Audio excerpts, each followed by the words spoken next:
So hi guys, welcome back to my YouTube channel. I hope आप सब अच्छे होंगे और ज़बरदस्त होंगे। जैसा कि आप सब ने यूपी पुलिस कांस्टेबल एग्ज़ाम का सभी लोग स्टूडेंट एग्ज़ाम दे के आ चुके होंगे। जिन स्टूडेंट का 23, 24 और 25 का एग्ज़ाम समाप्त हो चुका है, वो इस वीडियो को देखकर अपना कुछ क्वेश्चनों का मिलान कर सकते हैं। और जो स्टूडेंट अभी 30 या 31 को हैं, उनके लिए इम्पॉर्टेंट क्वेश्चन होने वाले हैं। उनके लिए ये एक तरफ से बहुत इम्पॉर्टेंट क्वेश्चन होना है। क्या पैटर्न है, कैसे हिंदी का क्वेश्चन पूछे गए हैं, क्या लेवल था, तो आप सब इस वीडियो में दिखाने वाले हैं। चलिए वीडियो को स्टार्ट करते हैं बिना किसी देरी के। अगर आप लोग चैनल पर नए हैं तो चैनल सब्सक्राइब कर लीजिएगा। पहला प्रश्न आप सबके हिंदी का देखिएगा कि लिखा है, झांसी की रानी सुभद्रा कुमारी चौहान का प्रसिद्ध कविता है। तो फ्रेंड्स, जो हिंदी के प्रश्न है उसको आप अच्छे से अगर पढ़ेंगे तो आपको काफ़ी प्रश्न उसमें से आपके प्रश्न में ही अंतर छुपे हुए हैं। तो आप लोग अच्छे से अगर रीड करेंगे तो आपको आंसर आसानी से प्राप्त हो जाएंगे। चलिए पहले आपको प्रश्न दिखाते हैं किस प्रकार से आप लोग इसको अच्छे से रीड कर लीजिए। मैं आपको दिखाते हैं या तो स्क्रीनशॉट ले सकते हैं। चलिए हम आपको प्रश्न दिखाते हैं, प्रश्न किस प्रकार से पूछे गए थे। पहला प्रश्न पूछा था कि इस कविता में प्रयोग किया गया रस क्या है। तो कौन सा रस है? आपके ऑप्शन ए है श्रृंगार, बी है भक्ति और ऑप्शन सी है करुण, ऑप्शन डी है वीर। तो फ्रेंड्स, का जो राइट आंसर है वो ऑप्शन नंबर डी था, वीर रस था।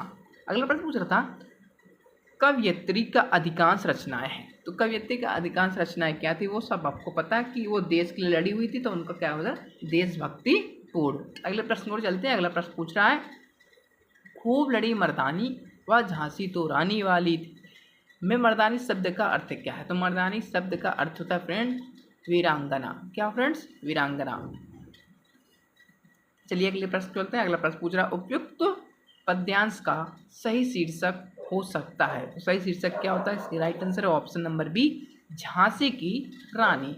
अगला प्रश्न पूछ रहा है इस कविता की कवयित्री का नाम क्या है। तो आप सबको अभी बताया था कि कौन लिखा है इसको, सुभद्रा कुमारी चौहान। तो फ्रेंड्स, का जो राइट आंसर है वो option number C, Subhadra Kumari Chauhan. अगले प्रश्न में चलते हैं। अगला प्रश्न पूछ रहा है काव्य की शोभा बढ़ाने वाले धर्मों को अलंकार कहते हैं। इस युक्ति में प्रयुक्त धर्म शब्द का अर्थ क्या है। तो फ्रेंड, इसका जो राइट आंसर वो है धर्म का अर्थ होगा वो है कर्तव्य। क्या फ्रेंड्स? कर्तव्य। अगले प्रश्न में चलते हैं। अगला प्रश्न पूछा कानन का पर्यायवाची क्या है। तो कानन का पर्यायवाची शब्द है फ्रेंड, और राइट आंसर इसका ऑप्शन नंबर ए है पुष्प। क्या है फ्रेंड्स? पुष्प।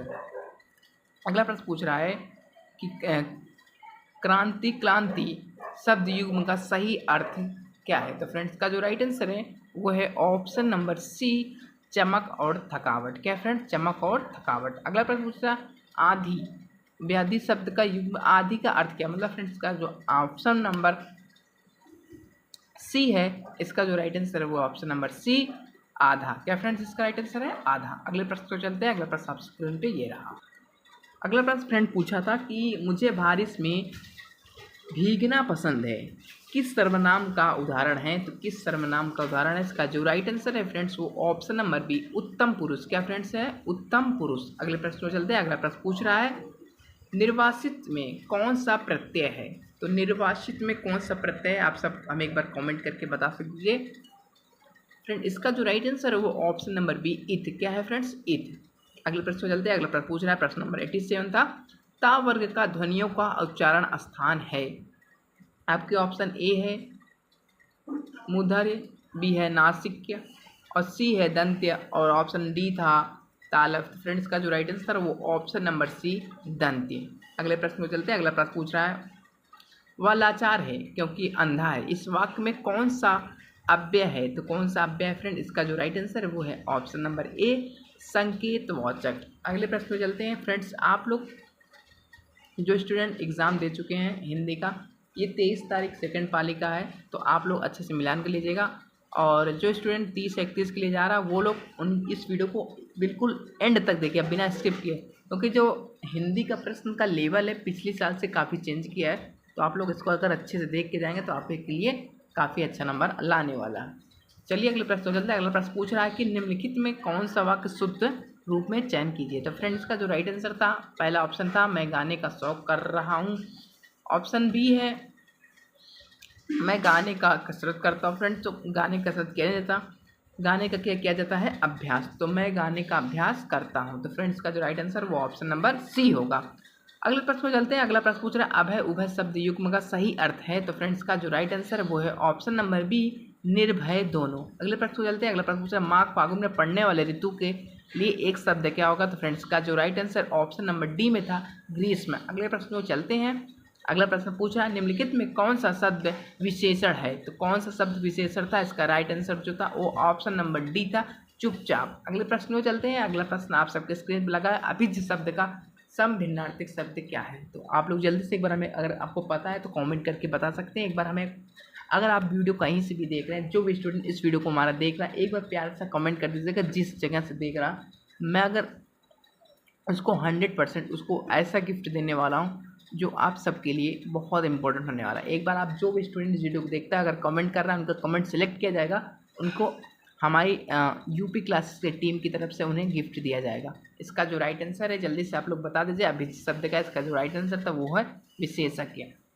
अगला प्रश्न पूछा चीफ की दावत के रचनाकार है। अगर चीफ के रचनाकार कौन है? तो फिर चीफ की दावत के रचनाकार कौन है? फ्रेंड्स का जो right answer option number A, Bhishma Sahani. अगला प्रश्न पूछा था निम्नलिखित में पुल्लिंग शब्द छाटिए। तो पुल्लिंग शब्द आपको छाटा था, आपको दिया था मेहनत चाहत। फ्रेंड्स का जो राइट आंसर था वो ऑप्शन नंबर ए, मेहनत। अगला पूछा था अंगारे बरसना। तो अंगारे बरसना का सही अर्थ क्या था? फ्रेंड इसका जो राइट आंसर था ऑप्शन नंबर बी, कड़ी धूप होना। क्या फ्रेंड्स है? कड़ी धूप होना। अगला प्रश्न पूछा था घर का रहस्य जानने वाला घातक होता है। तो फ्रेंड्स का जो राइट आंसर है वो है ऑप्शन नंबर सी, घर का वेदी, लंका ढाए। अगला प्रश्न पूछा था, बहुत प्यारा प्रश्न पूछा था हिंदी का, 1987 मगध कविता के लिए साहित्य अकादमी पुरस्कार किसे दिया गया? तो किसे दिया गया था? फ्रेंड इसका जो राइट आंसर था वो है ऑप्शन नंबर सी में, श्रीकांत वर्मा जी को। किसको दिया गया था? श्रीकांत वर्मा जी को। चलिए अगले प्रश्न को चलते हैं। अगला प्रश्न क्या पूछा था आप सब बताइए। अगला प्रश्न पूछा था कि निम्नलिखित में विशेषण शब्द है। तो विशेषण शब्द क्या है? फ्रेंड इसका जो राइट आंसर था वो ऑप्शन नंबर ए, सुंदर। अगला प्रश्न पूछा था, प्रश्न नंबर 101 पूछा था वर्णमाला किसे कहते हैं? तो वर्णमाला किसे कहते हैं? आप सबको पता है, वर्णों के समूह को, वर्णों के व्यवस्थित समूह को वर्णमाला कहते हैं। क्या कहते हैं? वर्णों के समूह को वर्णमाला कहते हैं। अगला प्रश्न बहुत अच्छा प्यारा पूछा था, तब बिनु पग चले सुने बिनु कागा काना, कर बिनु कर्म करे विधि नाना। तो फ्रेंड इस में कौन सा अलंकार आता था? तो इसमें आया था असंगति अलंकार। कौन से फ्रेंड्स? ऑप्शन बी, असंगति अलंकार। अगले प्रश्न पे चलते हैं। अगला प्रश्न पूछा था निम्नलिखित क्षेत्र में विशेष योगदान के लिए ज्ञानपीठ पुरस्कार प्रदान किया जाता है। तो किसके लिए दिया जाता है? फ्रेंड इसका जो राइट आंसर था ऑप्शन नंबर डी, साहित्य के लिए। किसके लिए फ्रेंड्स? साहित्य के लिए। चलिए अगले प्रश्न चलता है। अगला प्रश्न पूछा था अंधेरी नगरी, अंधेरी नगरी का अर्थ है। तो अंधेरी नगरी का अर्थ क्या हो सकता है? फ्रेंड्स का जो राइट आंसर है वो ऑप्शन नंबर बी, राज्य विहीन स्थान। जहाँ पे कोई राज्य विहीन हो, जहाँ से कोई व्यवस्था ना हो, राजा की कोई कुछ ना हो, उसको कहते हैं हम लोग अंधेरी नगरी। अगला प्रश्न पूछा था, प्रश्न बहुत अच्छा प्रश्न पूछा था, अव्यय के कितने भेद होते हैं? आप लोग ये प्रश्न अच्छे से याद कर लीजिएगा। अव्यय के कितने भेद होते हैं? तो वो है ऑप्शन नंबर ए, 5। कितने भेद होते हैं? 5। अगला प्रश्न पूछा था ये री वर्ण का उच्चारण स्थान है। तो री वर्ण का स्थान क्या है? ऑप्शन ए था ओष्ठ, बी था दंत, सी था कंठ और डी था मूर्धा। तो फ्रेंड्स इसका जो राइट आंसर वो ऑप्शन नंबर डी था, वो था मूर्धा। क्या फ्रेंड्स? मूर्धा। चलिए अगले प्रश्न में चलते हैं। अगला प्रश्न पूछा था विधुर का स्त्रीलिंग क्या होगा? तो विधुर का स्त्रीलिंग क्या होगा? विधवा। क्या होगा फ्रेंड्स? का राइट आंसर वो ऑप्शन नंबर सी है, विधवा। क्या फ्रेंड्स है? विधवा। चलिए अगले प्रश्न में चलते हैं। अगला प्रश्न पूछ रहा था तुम कब आओगे? इस वाक्य में उचित विराम प्रयोग किए। तो तुम कब आओगे? तो फ्रेंड्स किसी से क्वेश्चन मार्क कर रहा है। तो फ्रेंड्स इसका जो राइट है आंसर होगा प्रश्न नंबर ऑप्शन नंबर सी है, प्रश्नवाचक चिन्ह में आएगा। चलिए अगले प्रश्न चल जाता है। आप सबके स्क्रीन पे लगा हुआ है कृताकृत समास है। तो कृताकृत समास कौन सा है? फ्रेंड्स का जो राइट आंसर है वो ऑप्शन नंबर ए है, कर्मधारय समास। अगले प्रश्न चलते हैं। अगला प्रश्न पूछ रहा है निम्नलिखित में कौन सा अर्धविराम चिन्ह है? तो अर्धविराम का चिन्ह है ऑप्शन नंबर सी है। तो ये क्या है? हमारा अर्धविराम चिन्ह है। चलिए अगले प्रश्न चलते हैं। हिंदी का प्रश्न यहीं पे समाप्त होता है। आई होप आप सबको ये हिंदी का प्रैक्टिस सेट और क्वेश्चन पेपर सॉल्व बिल्कुल आया हुआ प्रश्न है अभी लेटेस्ट में। अगर आप लोग वीडियो को देख कर जा रहे हैं तो आप सबके लिए ये बहुत उपयोगी एंड महत्वपूर्ण होने वाला है। इससे आपका क्या 38 प्रश्न आए हुए हैं। अगर 38 प्रश्न में आपने अगर 35 प्रश्न इस वीडियो से अगर माध्यम से अगर समझ रहे हैं तो आप सबके लिए करीब ये मतलब मेरिट लिस्ट में लाने वाला क्वेश्चन है। तो चलिए वीडियो को यहीं पे करते हैं एंड आप सभी का जुड़ने के लिए और सभी लोग आप वीडियो को लाइक करने के लिए, शेयर करने के लिए सभी का धन्यवाद। अब सभी में जो स्टूडेंट कमेंट करेगा मैं अगले वीडियो में उनका नाम जरूर लूँगा। मिलते हैं फिर नेक्स्ट वीडियो में, तब तक के लिए जय हिंद, जय भारत।